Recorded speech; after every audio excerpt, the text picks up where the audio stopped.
চট্টগ্রাম বিশ্ববিদ্যালয়ে যে কোনো ইউনিটে তুমি ভর্তি পরীক্ষা দাও না কেন, ইংলিশ কিন্তু তোমাকে মাস্ট আনসার করতেই হবে। তুমি এ ইউনিট বলো, বি বলো, সি ইউনিট বলো, যে কোনো ইউনিটে ইংলিশ তোমার মাস্ট আনসার করতে হবে। এবং এই জায়গাতে গ্রামার থেকে অনেক প্রশ্ন থাকে এবং অনেক প্রশ্ন আসে, পাশাপাশি ভোকাবুলারি থেকে থাকে। এবং গ্রামার থেকে কিছু প্রশ্ন থাকে যেগুলো হচ্ছে মাঝে মধ্যে মনে হয় যে রুলস এর বাইরে থেকে হয়তো প্রশ্ন করছে, জিনিসটা ওরকম না, রুলস থেকে থাকে, জিনিসটা জাস্ট একটু ধরতে হবে। দেখি বুঝতে পারছো? এই জায়গাতেই একটা প্রশ্ন, এখানে চারটা অপশন আছে, এই প্রশ্ন টাইপটা দেখো একটু। বলা হচ্ছে after the funeral the residence of the apartment building.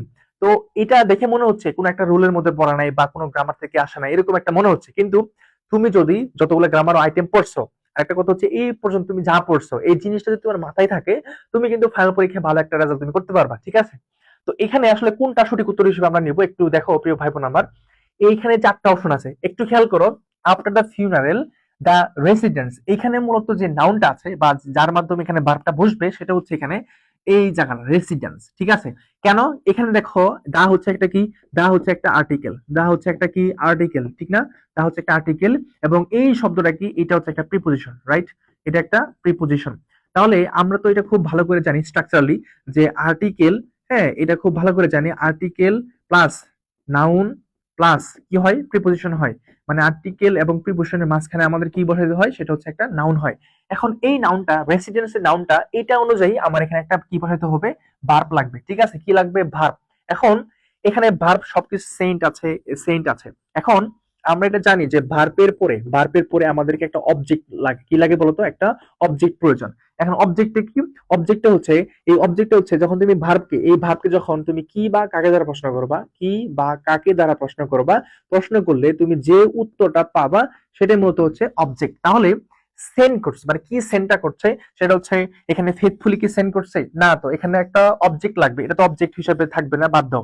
Send to এই জায়গাটাতে হচ্ছে না, সেন্ডের পর এখানে আবার কি কোনো কমপ্লিমেন্ট বলতে আমার একটা অবজেক্ট লাগবে, এটা অবজেক্ট না, হ্যাঁ বাদ দাও। তাহলে এখানে সেন্ট ফ্লাওয়ার্স, এই যে ফ্লাওয়ার্স যে জায়গাটা, এটা একটা অবজেক্ট বলা যায়। কি সেন্ড করা হয়েছিল, মানে ফ্লাওয়ার্স মানে ফুলগুলো, সেক্ষেত্রে এটা। এখন এটা আমার সঠিক উত্তর হবে না। এখানে আরেকটা টপিক আছে, সেটাকে আমরা বলতে পারি অ্যাডভার্ব। এখানে আরেকটা টপিক বের হবে, সেটা হচ্ছে কি অ্যাডভার্ব। এবং একটা বাক্যের মধ্যে যদি অনেকগুলা অ্যাডভার্ব একসাথে থাকে, তাহলে এখানে একটা রুল থাকে, রুলটা হচ্ছে কি এমপিটি। সেই রুলটার নাম কি বলতো? এমপিটি। হ্যাঁ, এম এম তে কি, এম এম হচ্ছে adverb of manner, adverb of manner. Adverb of কি ভাইয়া? সেটা হচ্ছে অ্যাডভার্ব অফ ম্যানার। আবার পি তে কি, পি তে হচ্ছে অ্যাডভার্ব অফ, অ্যাডভার্ব অফ কি, সেটা হচ্ছে প্লেস, অ্যাডভার্ব অফ প্লেস, একটা সিকোয়েন্স মেইনটেইন করে। টি কি, টি হচ্ছে অ্যাডভার্ব অফ কি, টাইম, অ্যাডভার্ব অফ টাইম। এই যে একটা সিকোয়েন্স মেইনটেইন করছে। দেখো এই যে সঠিক উত্তর হিসেবে যে আমরা সি নিয়েছি, সি তে সিকোয়েন্স মেইনটেইন করছে, একটু খেয়াল করো। এই ফেথফুলি, এই ফেথফুলিটা হচ্ছে অ্যাডভার্ব অফ কি, অ্যাডভার্ব অফ ম্যানার। এখানে ফেথফুলি হচ্ছে এখানে অ্যাডভার্ব অফ ম্যানার।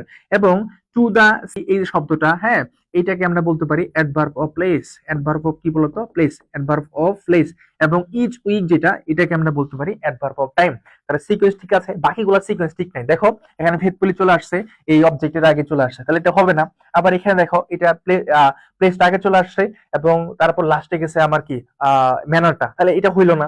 এবং সঠিক সিকোয়েন্স হলো আমার এই জায়গাটা। তাহলে ভর্তি পরীক্ষায় প্রশ্ন যখন করবে আমাদের সিইউতে, দেখবা একটা প্রশ্নের মধ্যে কয়েকটা টপিক তোমার থাকতে পারে, একটা প্রশ্নের মধ্যে অনেকগুলো টপিক দিয়ে একটা প্রশ্ন তারা বানাতে পারে। মানে যেহেতু প্রশ্ন প্যাটার্নটা একটু চেঞ্জ হচ্ছে, মানে প্রত্যেক পরীক্ষায় দেখা গেছে যে যতগুলো পরীক্ষা হয়েছে এই সেশনে, তোমরা তো জানো এটা যে কেমন টাইপের প্রশ্নগুলো হয়েছে, ঠিক না?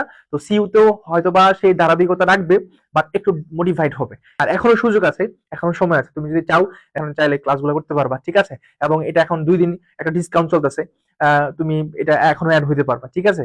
তো আমি এটাই চাই, তুমি যেখানেই পড়ো ভালো মতন পড়ো এবং হচ্ছে এই সময়টা খুব ভালো করে কাজে লাগাও।